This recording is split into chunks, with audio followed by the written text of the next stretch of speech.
Ok, bueno, bienvenidos todos. Primera mesa de ponencias del Kaiku. Perdón por el pequeño caos técnico. Primera mesa, entonces primer streaming desde esta habitación, etcétera, etcétera. Pero nada, estoy muy contento de estar moderando esta mesa. Juventud y promesas, trayectorias y articulaciones. Y bueno, tenemos tres ponentes que van a estar presentando: Sabrina Moreira, Gianela Turnes y Martín Rodríguez. Y bueno, la idea es que ellos presenten el trabajo que han escrito, que han desarrollado para este congreso, y después que quede un espacio para debatir, para recibir sus preguntas, para que haya un poco más de interacción y todo. Vamos a empezar con Sabrina Moreira, que es técnica en corrección de estilo, egresada de la Facultad de Humanidades y Ciencias de la Educación, y también es estudiante de la licenciatura en Letras de la Facultad de Humanidades y egresada de la carrera en Formación en Danza del Instituto de Formación Artística IFA. Adelante, Sabrina. Buenas tardes a todos. Bueno, hoy les voy a presentar orígenes del Carnaval de las Promesas, los conjuntos, las categorías y sus protagonistas. Bueno, primero quiero decir que esta es una investigación que surge de un espacio de formación integral que fue acompañado por Chiara Miranda y por Gustavo Remedi, que se hizo en conjunto con la Facultad de Humanidades y con el Centro de Documentación del Museo del Carnaval. Y bueno, la idea era poder articular algún interés que nosotros tuviéramos de investigar con el archivo y bueno, ver también cómo contribuir con el archivo del museo. Bien.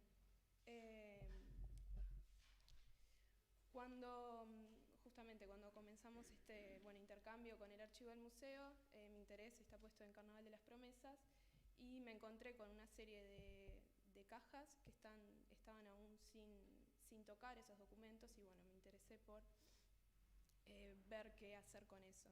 Y bueno, para ponernos en la misma página todos, Carnaval de las Promesas desde sus inicios y hasta el día de hoy es una instancia que es organizada entre ADICAPRO y el Departamento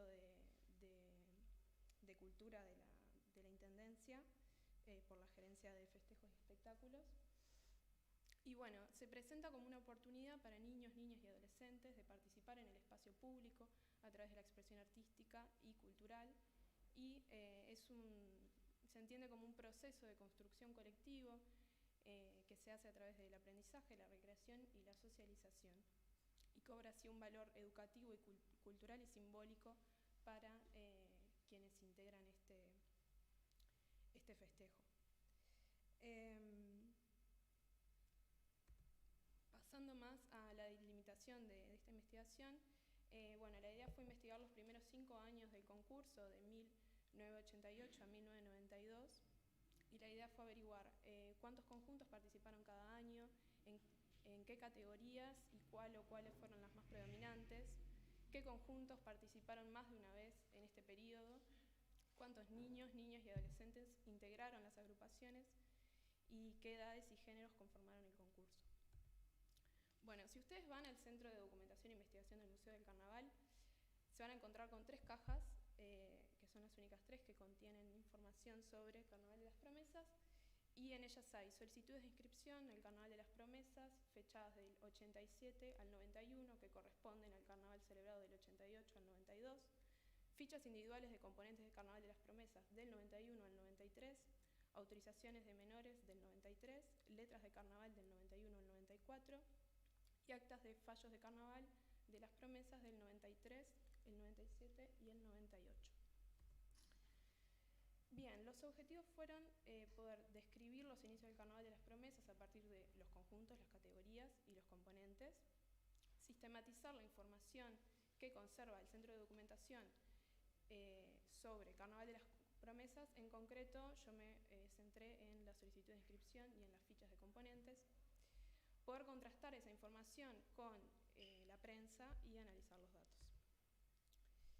Bueno, para eso justamente recurrí al centro de documentación y ahí lo que pueden encontrar son estas solicitudes. Este es el formato estándar que suelen tener las solicitudes de inscripción. De ahí los datos que recogí fueron nombre de la agrupación, categoría, nombre de él o la director, directora responsable del conjunto y la fecha en la que hicieron la solicitud de inscripción. Estas solicitudes arrancan en el 87 porque es el año previo a que se celebre en el 88 el primer Carnaval de las Promesas. Después recurrí a la prensa, recogí información de qué conjuntos salieron y en qué categoría. Por ejemplo, es un recorte del País de 3 de enero del 88. Otro recorte más, hoy llega la alegría de Carnaval de las Promesas, el 88 también, el 10 de enero. Y después, eso para poder responder a las preguntas sobre los conjuntos y las categorías que integraron el concurso en estos 5 años, y para poder responder a las preguntas sobre, cuántos integraron este carnaval y en qué edades y en qué géneros, recurrí a las fichas individuales de componentes que están en el centro de documentación del Museo del Carnaval, que solo conserva del 91 al 92, así que solo pude centrar esta parte de la investigación sobre quienes integraron del 91 al 92. Los resultados, que es lo que nos interesa. Yo no sé si se verá algo esto, porque podría hacer zoom, puedo hacer zoom. Buenísimo. A ver.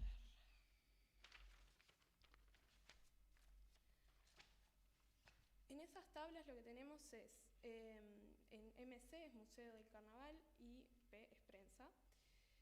Y ahí lo que tenemos es si hay solicitud de inscripción para MC y en prensa si la prensa recoge que ese año salieron en Carnaval. Entonces, voy a sacar el zoom porque lo vamos a ver un poco más general primero. Bien, lo primero que podemos ver a primer golpe de vista es que desde el primer Carnaval hay un montón de agrupaciones que salieron en promesas. Vemos que ¿el cursor se ve? Sí. En los 3 primeros años hay una participación de 7 conjuntos en estas primeras 3 ediciones. En el 91 cae a 15, pero en el 92 sube a 20, que es el año con más conjuntos de este periodo. Y podemos ver también que si ponemos justamente en relación el archivo y la prensa, podemos ver que hay conjuntos que se inscriben pero que no participan del carnaval. Por ejemplo, para verlo un ejemplo, en el 88 tenemos Os Académicos, una escuela de samba que se inscribió para participar, pero la prensa no lo recoge, así que se entiende que no participó. Lo mismo pasa con años siguientes. Y más o menos en este periodo fueron unas 20 agrupaciones que se anotaron para salir en Carnaval de las Promesas. Bien. En cuanto a las categorías, podemos ver que dentro del periodo de estos 5 años tenemos registros de murgas, parodistas, escuela de samba, revistas y sociedad de negros y bubolos.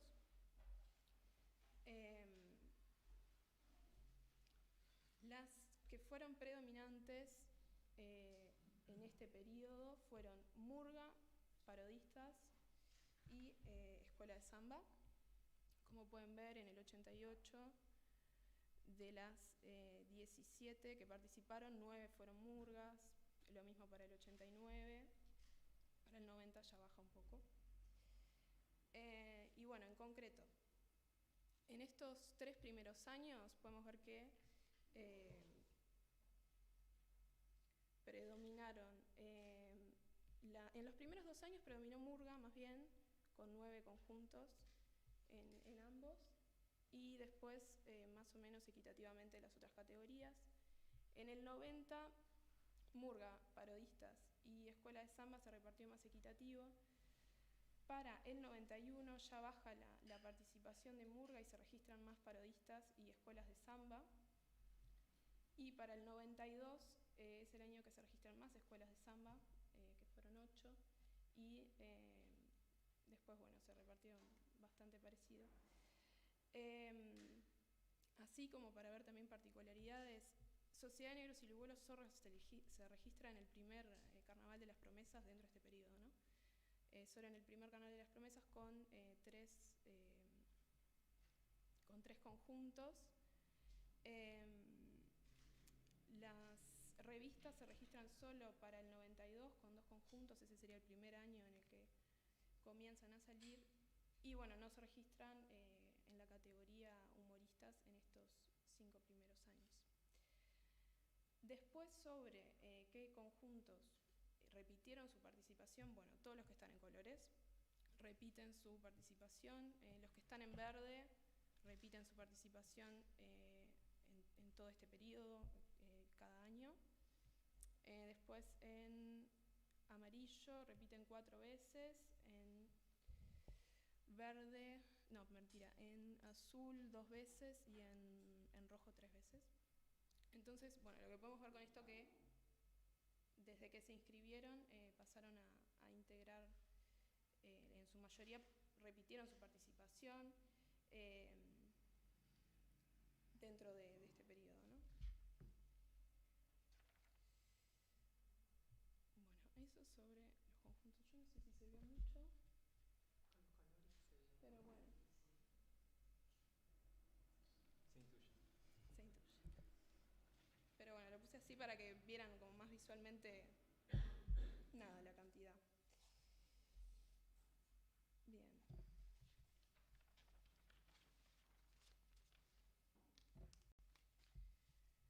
Después, sobre sus protagonistas, como les dije, mi idea también era poder responder sobre cuántos niños, niñas y adolescentes participaron del concurso y en qué géneros y de qué edades. Para esto, bueno, solo pude recurrir a las fichas individuales de componentes del 91 y del 92, que son las únicas que conserva el archivo del museo para este periodo. Y bueno, la información es también un poco incompleta porque no tiene fichas de componentes de todos los conjuntos que participaron, tiene solo de algunos, más o menos para el 91 más o menos la mitad, para el 92 son bastantes menos. Pero bueno, la información que se puede recoger de estos datos es que en ambos años se entiende que la participación tiene que haber superado al menos los 350 participantes, tanto para el 91 como para el 92. De los datos registrados participan más varones que mujeres. En el 91, de un total de 297 participantes que registré, 164 son varones, y para el 92, de los 174 que pude registrar, 109 son varones también. Bueno, podemos ver que las agrupaciones que tienen más cantidad de integrantes son las escuelas de samba, que llegan a integrar hasta 49, tengo registrado acá en estos 2 casos, participantes, o sea, son las que tienen más cantidad de niños y niñas. Y después los que tienen menos son las murgas, y bueno, acá parodistas. Bueno, en realidad parodistas y murgas tienen menos, pero más o menos ahí se reparten más o menos equitativamente la cantidad. Después,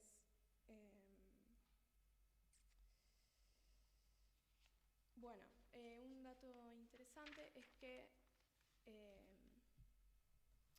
mujeres se registran en todos los conjuntos de escuela de samba, parodistas y revistas, pero no se encuentra en murga.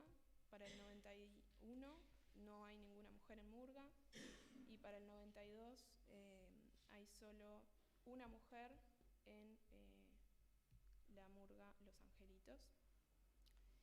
Y, ¿qué más? Bueno, que también las edades van desde los 5 años hasta los 18. Las mujeres suelen tener edades más chicas que los varones, eso se puede ver en el promedio de edad. Entre mujeres y varones vemos que el promedio para los varones es un poco más alto. Y también las escuelas de samba tienen una integración más de edades como más amplia, y las murgas tienen una cantidad de edades como más homogéneas que rondan la adolescencia en general. Y bueno, para terminar, ¿para qué todo esto? Bueno, yo creo que esta información nos sirve para empezar a hacernos preguntas sobre el Carnaval de las Promesas, que es, bueno, un área que está poco estudiada en nuestro entorno. Creo que sirve como sistematización, sirve como insumo para poder justamente hacernos preguntas, poder justamente tomar estos datos y decir, bueno, ¿por qué participan más mujeres en las escuelas de samba que en la murga? ¿Por qué hay más diversidad de edades en la escuela de samba que en murga? Entonces, bueno, yo creo que esto sirve justamente para poder comenzar a hacernos estas preguntas, para poder también empezar a trazar una historia de lo que es el Carnaval de las Promesas desde sus inicios hasta el día de hoy, un carnaval que tiene ya 40 años en nuestro país y que es una parte tan importante de nuestra fiesta y de nuestros niños, niñas y adolescentes que forman parte de ella. Así que bueno, eso, gracias.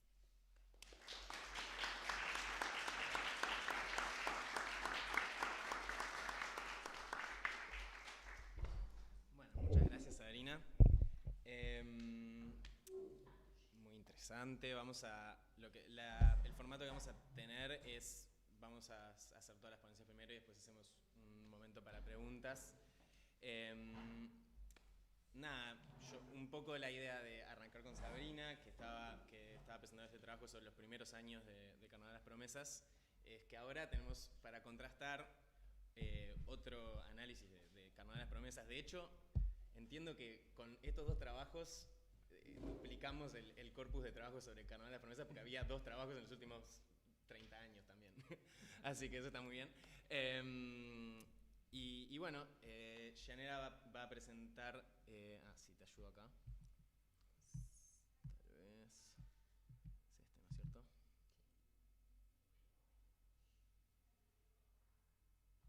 cerramos acá y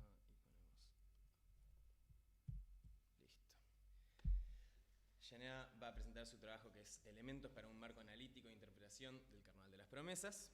Y Yanera es economista, licenciada en Educación, magíster en Información y Comunicación de la UDELAR, docente en la Unidad de Apoyo a la Enseñanza en Facultad de Humanidades y Ciencias de la Educación, y está interesada en comprender el carnaval como parte de la vida social y cultural desde siempre. Y bueno, tengo muchos adelante. años encima. Muchas gracias, Iván. Muchas gracias a todas y todos quienes están acá, al grupo organizador por darnos este espacio que ha sido tan esquivo a lo largo del tiempo. Y bueno, nuevamente estamos acá para hablar de carnaval e intercambiar ideas. Bueno, el tema que estoy intentando traer hoy está muy alineado con lo que planteaba Sabrina y el trabajo que ella presenta seguramente habría habilitado una reflexión mucho más completa sobre lo que voy a hablar ahora, pero bueno, intercambiaremos después. La hacemos ahora. Claro.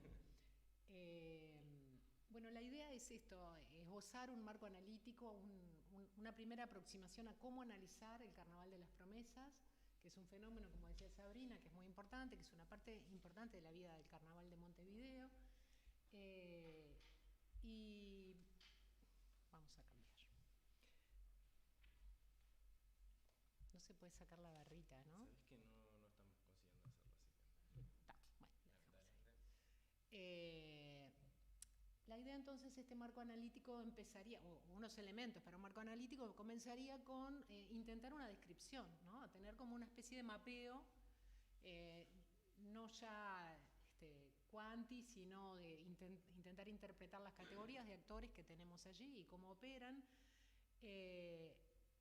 Porque la preocupación o lo que intento promover para reflexionar juntos es este Carnaval de las Promesas es una parte diferenciada del carnaval en general y es algo que se diferencia del carnaval, del concurso oficial de agrupaciones, pero a la vez postulo que de alguna forma está integrado a él. Y esa integración me hace preguntarme, bueno, ¿cómo es que el Carnaval de las Promesas convive? ¿Cómo se integra? ¿Cómo se articula con otras formas del carnaval y en particular con el concurso oficial? Es una actividad donde entran en juego algunas categorías de actores, grupos de actores, que tienen roles específicos que nos pueden permitir, a través de la interpretación de esos roles que juegan esos grupos de actores, interpretar cómo es ese vínculo con el concurso oficial, y es lo que me propongo empezar a reflexionar aquí con ustedes. En primer lugar, tratando de pensar en esas categorías de actores, bueno, primero las niñeces, ¿no? Y es inevitable encontrar tensiones al pensar en las niñeces. Yo no trabajé mucha información cuantitativa, no la quise traer acá, simplemente tenía una estimación de que aproximadamente unos 1000 niños, niñas y adolescentes participan en años recientes. Seguramente la información de Sabrina es mucho más precisa. Pero bueno, no solo pensarlo cuantitativamente, sino cómo se aproximan o cómo entran en esta lógica del Carnaval de las Promesas. Entonces fui a ver el reglamento que está vigente del encuentro evaluatorio y dice que su objetivo es promover la inclusión social y la integración de niños, niñas y adolescentes de todo el territorio de Montevideo y el área metropolitana. Capítulo 1, artículo 1 del reglamento, ¿no? Y por otro lado, lo contrasté, tuve oportunidad de hacer alguna observación de ensayos del Carnaval de las Promesas, en particular en una comparsa en el Carnaval de las Promesas 2003-2024, presté atención especial a algunos de los términos que se decían en la arenga del cierre antes de participar en la segunda instancia del encuentro. Y bueno, yo aquí recogí algunas expresiones, porque bueno, no las tengo todas, pero era a ganar, somos los mejores, era una arenga. Entonces me hizo pensar, y ahí me apoyo en la filósofa española Adela Cortina, en la idea de vida buena. Adela Cortina dice que la vida buena de quienes viven en una sociedad necesita que internalicemos dos categorías de cosas, dos conjuntos de aspectos que son propios de la vida en común, de la comunidad, que son distintos, ¿no? Por un lado, las leyes, los valores, las normas, que ella también menciona como el sentido de la justicia, ¿no? Lo que está bien, lo que está mal, o la razón, lo que razonablemente está bien. Y por otro lado, lo que ella llama la razón sentiente, esas cosas, eso que nos impulsa, las emociones, lo que nos impulsa a querer ser parte de algo, a sentirnos identificados con algo. Si utilizamos esta perspectiva de la cortina, entre normas y lo que queremos, aparentemente tenemos alguna dificultad si tomamos en cuenta estos dos elementos que traje, ¿no? Lo que dice el encuentro, que sería la norma, y una vivencia de unas niñeces que estaban ensayando para ir al encuentro evaluatorio. No parece haber una articulación hacia la vida buena. La norma dice una cosa, la vivencia aparentemente dice otra. Sostengo, no puedo probarlo aquí, que este caso que yo encontré no es un caso aislado, el caso de la arenga antes de la actuación. Con respecto a los directores de agrupaciones, fui a las redes sociales, al Facebook de Adicapro,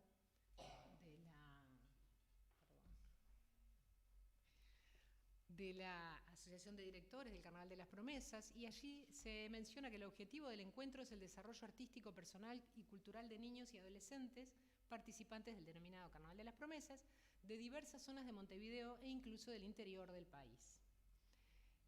A mí me llamó la atención, leyendo esto de las redes sociales, que se antepone lo artístico, ¿no? Desarrollo artístico y después personal y cultural de los niños. No está en línea con lo que decía el reglamento, y además no parece tampoco tener que ver con un tema de inclusión. Lo primero que se pone allí es lo artístico. Entonces a mí me parece que esto puede estar abonando la idea de competencia, que es propia de otras formas de no lo que decimos que es el Carnaval de las Promesas, ¿no? De otras formas que son mercantiles, de concebir la cultura, de concebir la educación.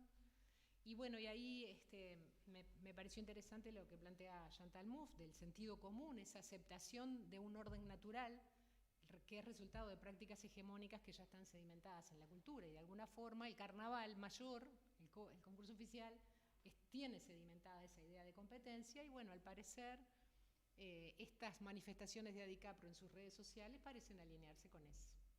Por eso es que estoy hablando de que hay tensiones, ¿no? Sigo con las redes sociales de ADICAPRO. Dice, los chicos logran, me salté un tramito ahí, un gran desarrollo personal y artístico que logrará que en futuras etapas de sus vidas consigan tener una buena visión del mundo y las personas que les rodean, que les sea útil para el pleno alcance de sus metas personales y profesionales. Estamos hablando de niñeces, ¿no? Entonces, a mí me parece que estamos viendo a estas niñeces como recursos humanos, los estamos preparando para el mercado laboral, para que sean funcionales al sistema, para que sean productivos y productivas, para el largo plazo, con una mirada utilitarista, competitiva, individualista. Bueno, a mí me dio esa sensación que lo vengo a plantear aquí, a ver si podemos discutir. Otro grupo de actores, las familias. Las familias en entrevistas personales, lo que pude relevar es que afrontan altos costos económicos para viabilizar que sus hijos y hijas puedan participar. También señalan el arraigo territorial de las agrupaciones, ¿no? Los barrios tienen una cuestión importante con esas agrupaciones. Señalan el alto nivel de exigencia técnica que se impone a sus hijas e hijos. También recuerdan que por más que han habido avances importantes en cuestiones de género, hay problemas de equidad de género. Señalaba ahora Sabrina las diferencias numéricas, ¿no?, que hacen acordar al concurso oficial entre varones y mujeres. Y también señalan que hay lazos de solidaridad que se van construyendo, de trabajo compartido que se van construyendo entre esas familias que tienen un compromiso re fuerte con que las cosas salgan adelante, ¿no? Y salen a buscar financiamientos, les pagan clases a sus hijos e hijas para que puedan estar. Hay otros actores relevantes, aquí señalé un montón, simplemente porque no podía, no los pude analizar todos para esta instancia, pero bueno, son otros actores que están relevantes, que son relevantes y están en juego allí.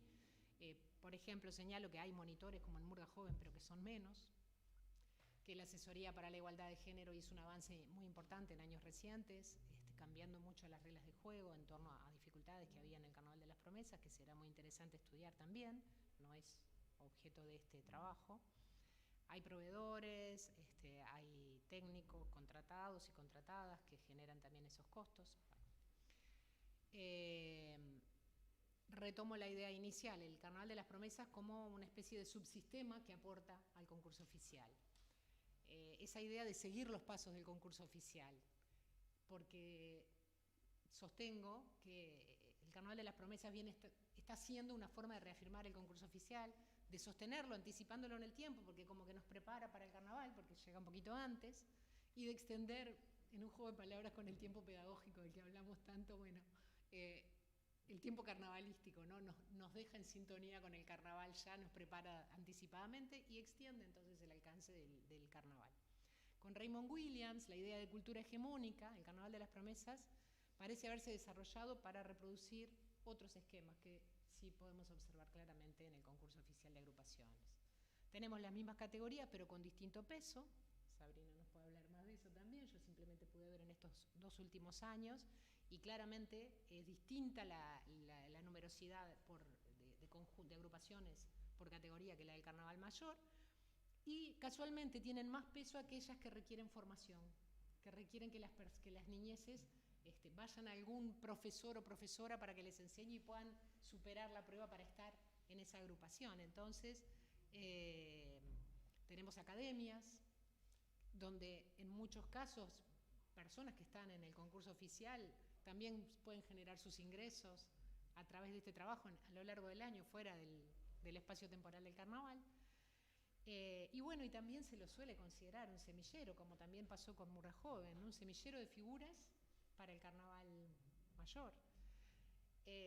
La pregunta, a partir de estas constataciones, es cuál es el lugar como espacio lúdico que tiene, qué espacio tenemos para el disfrute del tiempo libre, para la socialización, para la formación cultural, para la formación ciudadana de niñeces, que es lo que, en última instancia, es lo que dice el reglamento, ¿no? Volvemos a De la Cortina y a la contraposición entre lo que dice la norma y lo que sucede en la vida real. Gracias, Iván.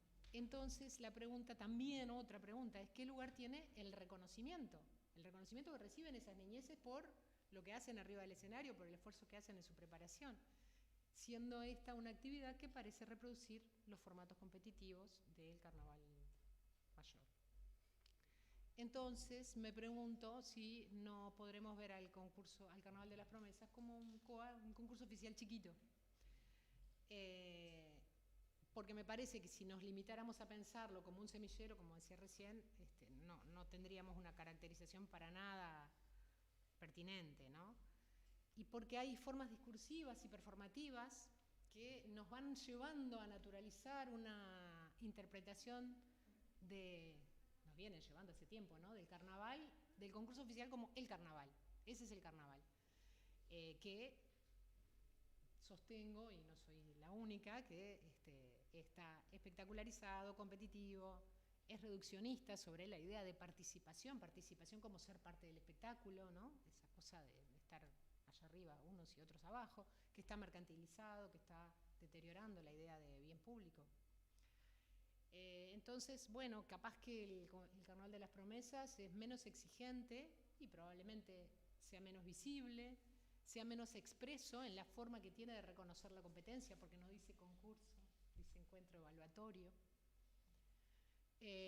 Pero me pregunto si no responde a las mismas lógicas competitivas, que son excluyentes, que son privatizadoras del espacio público, y que estamos acostumbrados ya a verlas en otros espacios del Carnaval de Montevideo.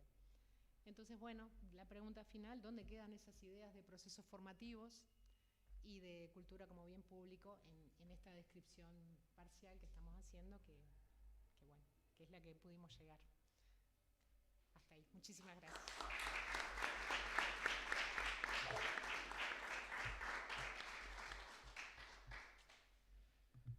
¿Porté bien con el tiempo? Excelente. Muchas gracias, Yanela.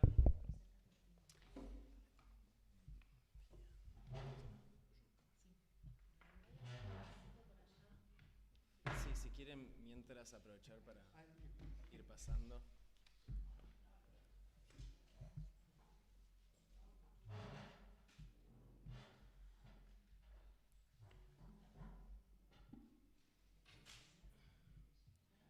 Bueno, muy bien. Entonces, las dos primeras ponencias sobre Carnaval de las Promesas y ahora un pequeño cambio hacia otro de los espacios de juventudes y carnaval, como lo es Murga Joven.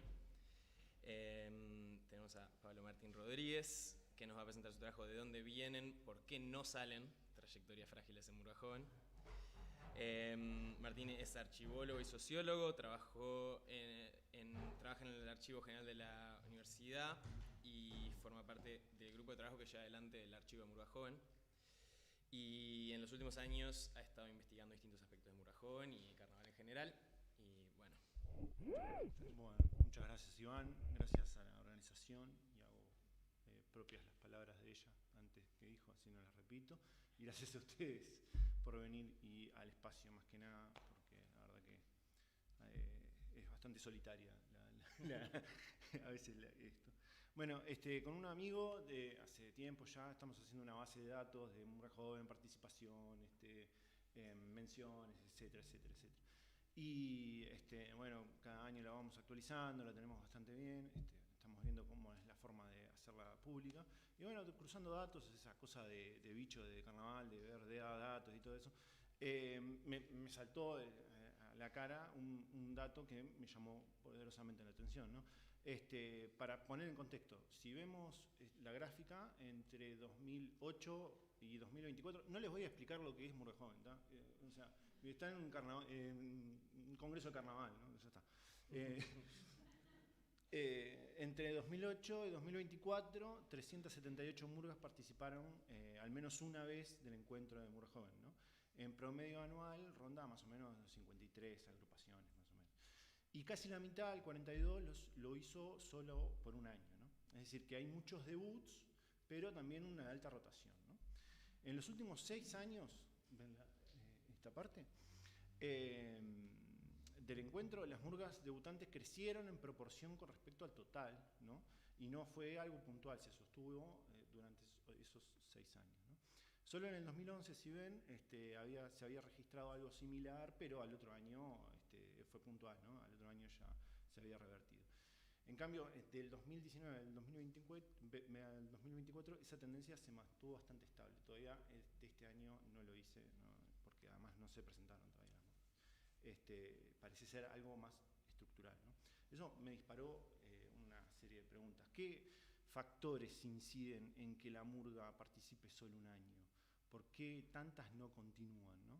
¿Se trata de cuestiones organizativas, de personales, artísticas, grupales? ¿Qué se reproduce, resignifica o se deja atrás de la tradición murguera en estos espacios juveniles, ¿no? Y más aún, ¿el encuentro Murga Joven funciona como una incubadora de proyectos duraderos o como una plataforma de experiencias puntuales, ¿no? Entonces, la pregunta central, digamos, y el objetivo pasa por qué hace que muchas murgas debuten o no perduren, ¿no? Y en consecuencia, ¿qué elementos ayudan a sostener a una murga en el tiempo, ¿no? Bueno, con pocos datos que tenía, me armé un marco teórico bastante básico que usé en otros trabajos anteriores y que exploré los conceptos de hábitus, capital y Lucio de Bourdieu, de Bourdieu, un sociólogo, que permite pensar la murga como un campo social con sus propias reglas, jerarquías, pesos, contrapesos, premios, castigos, ¿no? Esa forma de hacer y estar dentro de un ámbito social, digamos, ¿no? De ahí que entiendo que el hábitos murgueros comienza a construirse desde los primeros acercamientos a las referencias de carnaval, en este caso de lo que tienen las murgas para mirar, otras murgas jóvenes o las murgas de carnaval mayor. Por eso, mirar las trayectorias formativas de los integrantes es clave. Estas determinan los saberes, habilidades, lenguajes artísticos que circulan cerca del grupo. Las experiencias previas moldean entonces la creación artística, las expectativas individuales, las posibles asimetrías que pueda haber en un grupo. Complementariamente, la dimensión organizativa define cómo se toman las decisiones y se reparten las tareas y se gestionan los conflictos dentro del grupo, ¿no? Siguiendo a Howard Becker, otro sociólogo, podríamos decir que la murga funciona como un mundo del arte, una red de cooperación donde cada uno de los integrantes aporta algo distinto para que el espectáculo exista. Y eso en el género de murga se ve mucho más todavía, ¿no? Ambas dimensiones, la formativa y la organizativa, inciden directamente en la cohesión, compromiso y proyección del grupo. La articulación de estas ayuda a entender qué favorece la continuidad o, por el contrario, precipita la disolución. Desde el punto de vista metodológico, trabajé con un enfoque cualitativo a partir de esto Quanti. Realicé algunas entrevistas semiestructuradas a integrantes de hasta 3 años en la de murga. Analicé diagnósticos elaborados por los monitores del TUMP que hacían yendo a ver a las murgas, no sé, 300 diagnósticos de una página, y a ellos los consideré como observadores participantes que iban e incidían en ese grupo, ¿no? Esto es importante porque tanto la creación se puede emular de los datos que hay, pero la disolución de un grupo es totalmente informal, no hay datos de eso, ¿no? No se puede rastrear. Bueno, y más o menos con esas dos dimensiones encontramos datos ya más duros, ¿no? Estamos hablando de murgas, los informes del 2023. Por ejemplo, el 52% de los integrantes tienen una formación práctica musical, digamos, canto, percusión, arreglos, 40% en formación escénica, 36% en talleres específicos de murga. Y digamos que podríamos llegar a confirmar o tender a confirmar una cosa que se decía a voces en el ambiente, que hay mucha gente de carnaval de promesas en Murga Joven hoy por hoy. Y bueno, en el 2023 había 57% de gente de murgas que venían o surgían de promesas, ¿no? Y acá queda toda la mesa grabada, está de más. bueno, segundo, la organización técnica, la organización interna, dentro de los grupos, pude armar 4 modelos, digamos, 4 modelos. El cooperativo, basado en la autogestión y la toma colectiva de decisiones. El mixto o híbrido, donde una o 2 personas asumen el mayor peso de las técnico y artístico, digamos, con ayuda de alguna comisión. Y el modelo de dirección compartida, con una figura de referencia que coordina pero sin imponer, digamos. Y el cuarto, el autogestivo informal, que no tiene estructura ni liderazgos definidos y todo eso. Estos modelos en realidad no son excluyentes, muchas veces se solapan, muchas murgas combinan elementos varios y puede haber alguno puro, digamos, de dirección compartida o dirección individual, donde una persona hace todo, ¿no? Y la murga pasa por él. Entonces, cuando él falta, la murga no sale, ¿sí? Bueno, es claro que estos fenómenos intervienen, obviamente, múltiples dimensiones y variables, ¿no? Pero si tenemos en cuenta la interacción entre formación y organización, explica en gran parte la continuidad y la disolución de algunos grupos. Por ejemplo, cuando conviven integrantes con mucha formación junto a otros que recién se inician, suele concentrarse el liderazgo en quienes poseen más capital técnico, ¿no? Eso no es negativo en sí, pero si el grupo no genera mecanismos para distribuir los saberes o reconocimientos, puede surgir alguna tensión nacida sobre el liderazgo, la distribución del trabajo, el rumbo estético de la murga, algo así. Y en muchos relatos esas tensiones derivan en fragmentaciones y finalmente en creaciones de nuevas murgas. Es decir, la disolución de una murga muchas veces alimenta la creación de otra. Y la inestabilidad, paradójicamente, alimenta la continuidad y la diversidad del campo de murga. Una particularidad emergente fueron las formas de transmisión de saberes que me encontré, ¿no? Que no se trata solo de talleres o de clases, sino de aprendizajes informales que se dan, ¿no? Por ejemplo, son los ensayos, al mencionar una canción, un pasaje que no se entiende o no lo saben por la historia de la murga, por etcétera. Se le comparte una grabación por WhatsApp, por Facebook, y se crean grupos en redes donde se discuten estilos y estéticas, ¿no? Esas pequeñas prácticas transmiten repertorios, modos de hacer, sensibilidades, contribuyendo a construir el hábito murguero.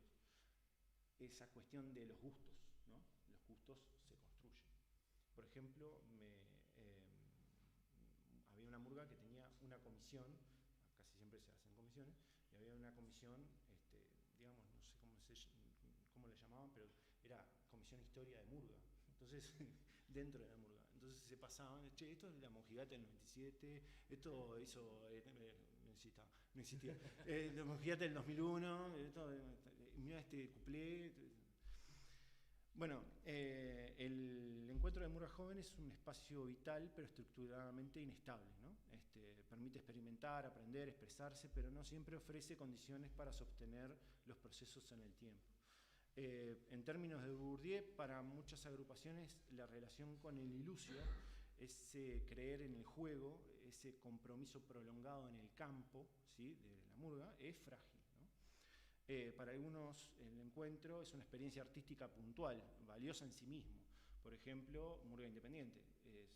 Si no saben, es una murga de una persona sola, que se presentó un año y a los 10 años se cumplieron los 10 años que él se presentó y se presentó de vuelta. Entonces fue puntual, ¿no?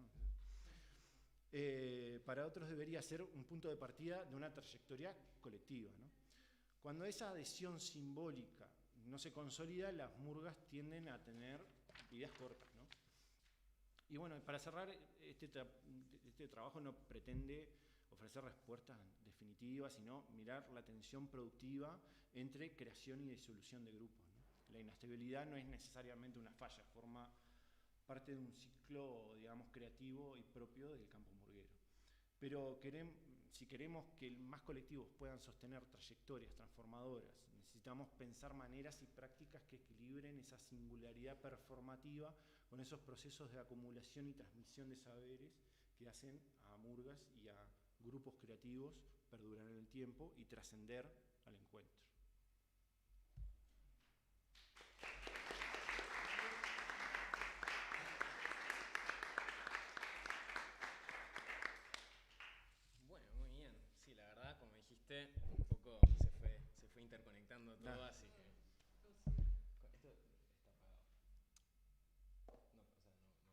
Ok.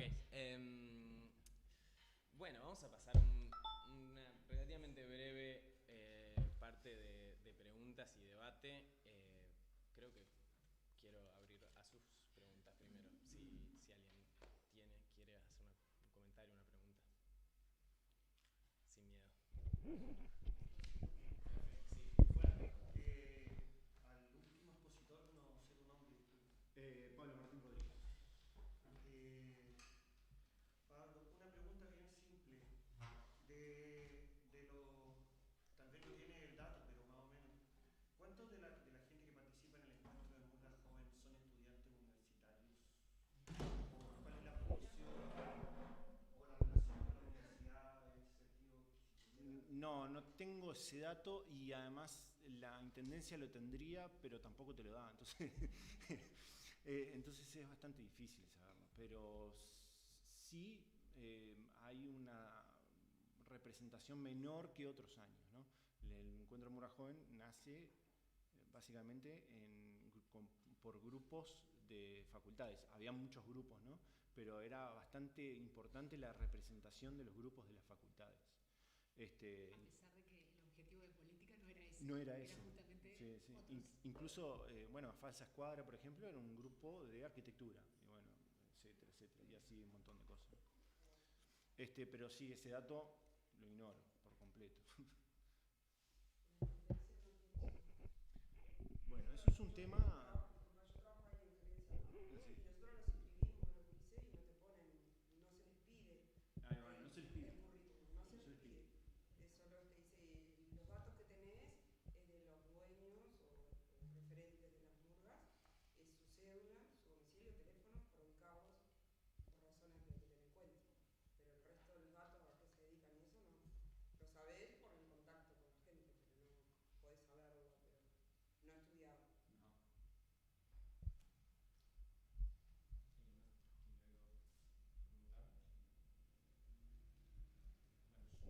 A mí me gustaría preguntar, ya que fue un poco el tema así de formación y después también vos estabas hablando de los distintos objetivos artísticos y todos esos conflictos, cómo genera. ¿Cómo creen que ha avanzado en el tiempo, sobre todo la comparación entre los dos trabajos de ustedes, pero también cómo se desarrolla a lo largo que va creciendo la gente y tal vez pasa de Promesas a Murga Joven, eso de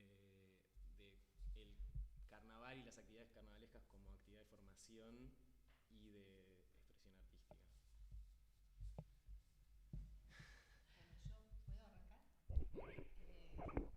En algunas de las entrevistas a familiares que hice, había un caso que me llamó la atención porque era un matrimonio que tenía 4 hijos e hijas que participaban de Carnaval de las Promesas y al año siguiente uno de ellos, el mayor, ya iba a pasar al encuentro de Murga Joven, que era su aspiración. O sea, pero era una familia, es una familia que es muy intravenosa, pero me parece que hay algo de el escalón, ¿no? Empiezo en Promesas y si es Murga Joven, y si es otra categoría, a la otra categoría en el Carnaval Mayor, porque no hay otro espacio intermedio, pero hay como una aspiración en eso de que a mí me parece que no se toma como algo, me parece a mí, no tan formativo, sino como un camino hacia ser parte de otra cosa que parece ser más importante. Y Sabrina, esa idea, viste, en lo que estuviste leyendo todo la periodística que decías, en los primeros años ya existía esa idea de un poco Promesas como cafetera, como Promesas para el carnaval. Bueno, no lo puedo decir así con exactitud. Sí creo que el nombre nos dice mucho. O sea, Carnaval de las Promesas, nada, está en el nombre, ¿no? Promesa de lo que va a ser o lo que puede llegar a ser. Entonces creo que ahí hay algo. Bueno, también podemos pensar en relación con Murga Joven, que Carnaval de las Promesas, la primera edición es del 88 y Murga Joven en el 98, 10 años después. Entonces, bueno, como habría que pensar también en esa relación, ¿no? Entre el primer Carnaval de las Promesas, pasan 10 años, primer encuentro de Murga Joven.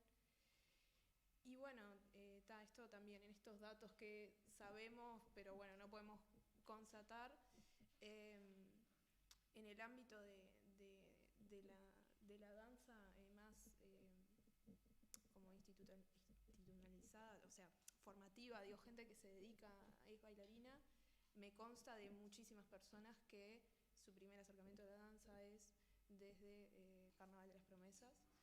Entonces, bueno, también como que se disemina hacia muchos lugares del arte y la cultura uruguaya desde Carnaval de las Promesas. Esa es como mi intuición. Habría que verlo.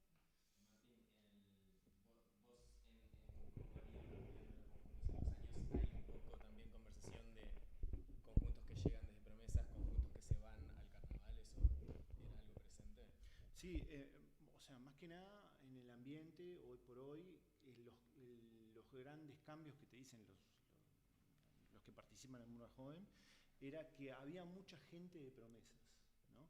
Y la forma de hacer lo que estábamos hablando es más, digamos, no profesional, pero es distinta a esa cosa autogestiva que tenía Murga Joven de hace 10, 15 años, de jóvenes. Entonces se venían los... no, porque esos son de promesas. Está como esa cosa. Sí, tienen sus formas y bueno, tienen otro nivel de canto, otro nivel técnico mucho más desarrollado. Y de grupo, de armar grupo, también mucho más desarrollado. Y tienden, también lo tendría que constatar, tienden a que los grupos a durar más. Porque ya vienen los planteles ya conocidos, ya saben cómo, ya se conocen entre sí. Entonces, los conjuntos en promesas suelen ser un poco más continuos, tal vez no desde el plantel, pero como que por algún motivo siento que hay una... O sea, es menos el recambio, ¿puede ser? Yo no tendría información, esa información no la tendría, pero me estaba acordando ahora escuchando a Martín que hay alguna familia asociada a una murga del carnaval del concurso oficial que también tiene Carnaval de las Promesas y que también tiene dentro de su familia jóvenes participando en el encuentro Murga Joven. O sea que también ahí estamos reproduciendo otro modelo, ¿no? Pero no tengo información cuantitativa, no tengo. Sí, bueno, yo sobre que tanto, bueno, o sea, lo veíamos cuando lo presentaba, hay muchos, en el periodo de 5 años que estudié yo, hay muchos que, bueno, repiten la participación, o sea, incluso siendo los primeros años, hasta el día de hoy, esta murga, no me sale el nombre ahora, no me sale el nombre. Hay una que sale hasta el día de hoy, ahora no me está saliendo el nombre. La tengo acá. No, los Pepinitos. No me salía el nombre. Los Pepinitos hace 30 años que salen. El primer carnaval que salieron fue en el 91 o en el 90. Y hasta el día de hoy salen. Entonces sí, o sea, hay una recurrencia. Yo creo que esto, remitiéndome más a estudios anteriores, hay 2 personas que estudiaron Carnaval de las Promesas, Calone y Pereda. Hay un estudio que es del año pasado, justamente. Y que, bueno, los dos como vieron esta relación, sobre todo que hay como con la familia. Y que yo creo que el espacio, al menos en lo que ellas desarrollan, mucho también se sostiene por la familia. Y bueno, quizás ahí tenga algo que ver con esta recurrencia de conjuntos que salen hace tantos años.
personas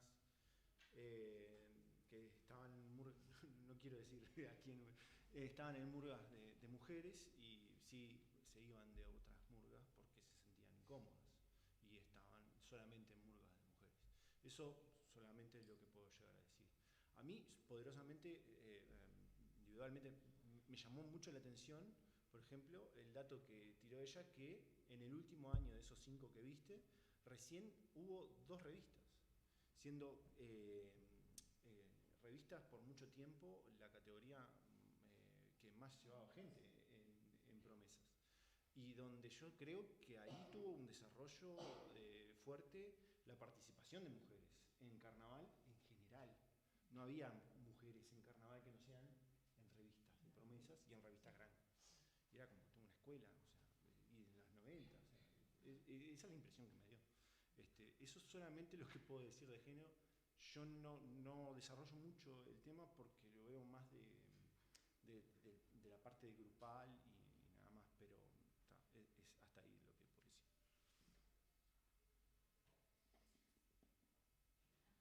Hola, ¿Qué tal? bueno, llegué tarde, les pido disculpas. Yo integro la comisión vecinal que integro también la comisión de cultura del municipio. Y también soy estudiante de la facultad, por eso tuve la oportunidad de estar acá. Entonces, como concejal vecinal, he tenido la oportunidad de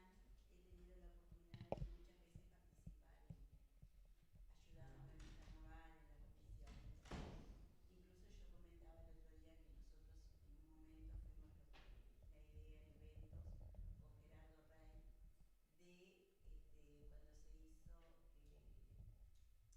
Incluso yo comentaba el otro día que nosotros en un momento fuimos la idea en eventos con Gerardo Rey de cuando se hizo en el carnaval el tema de Fomentillo Medio Mundo. Entonces ahí fuimos los vecinos los que aportamos aljibes, los que aportamos una olla, que bueno, la llevamos para todos los cursos que nos decían que éramos realmente como que estábamos un poco desquiciados, porque lo tuvimos que llevar a mano, realmente trabajamos pila y lamento que esas cosas no sé dónde quedaron. El tema es el siguiente, que como integrar hace tantos años la comisión de carnaval, yo incluso justo me entero por acá, por la facultad, y ustedes hablaron de que no hay registro de los chicos y todo. Nosotros cuando hacemos un curso o algo, nos obligan realmente a llevar el nombre de un fichero con los chicos en el municipio. Bueno, no sé, se ve que lo agarran y no lo archivan, pero evidentemente en algún lado debe de estar, por lo menos en los últimos años. Porque cuando hacemos desfiles y hacemos los escenarios móviles, nosotros presentamos en ventanilla única, dato por dato, de los chicos, o sea, de las personas, quién va a integrar, cuántos chicos, las edades y todo eso. No sé, capaz que tengo que hablar con los asistentes sociales a ver si nos dan un poco de ayuda, de colaboración con referente a esto. No sé, es un aporte que quería decirles, porque capaz que nos faltan datos. Puede ser muy interesante que no venga del lado de quienes investigan, sino del lado de quienes lo están haciendo, a ver dónde va esa información, ¿no? Nos puede ayudar a todas y todos. Sí, por eso me presenté y digo esto. Aparte, como estudiante realmente también me interesó mucho esto. Dale. Camilo. Estaba terminando de organizar mis ideas.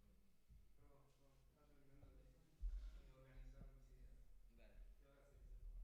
Bueno, primero que nada, gracias a ustedes tres por dedicarse a estudiar esos temas y gracias por compartirlos. Gracias a la organización.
gracias a vos, Camilo. La verdad que buenísimo y re interesante.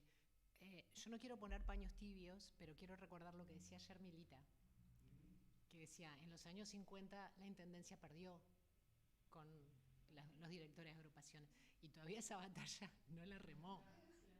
No quiero defender, no quiero poner paños tibios, pero me parece que hay una batalla que todavía no se pudo terminar de dar y sí, tenemos que reclamar. ¿No? Como ciudadanía tenemos que reclamar para que le pongan más fuerza, pero también me parece que no es fácil, que no es una cosa decir, hoy me levanto y lo hago, porque no. Y después me parece que todo esto que está saliendo puede ser una buena oportunidad para conversar más con la Intendencia y ver de qué forma se disponibiliza mejor la información. Porque hay hambre de tener información y no es fácil. Capaz que puede surgir alguna cuestión que permita, bueno, todo eso que está atesorado, porque vos accediste a lo del museo, pero la Intendencia año a año recibe información y bueno, y capaz que sería más fácil. Cuando hemos hecho pedidos de información, realmente el formato en el que se recibe es muy difícil de procesar. Entonces, bueno, capaz que se puede hacer algún tipo de acuerdo para mejorar incluso la disponibilidad que tiene la Intendencia y que quienes investigan el carnaval también puedan tenerlo de una forma porque sabemos que acá nadie financia la investigación sobre el carnaval, ¿no? Entonces lo financiamos cada uno de nosotros. Y bueno, son muchas horas que se necesitarían.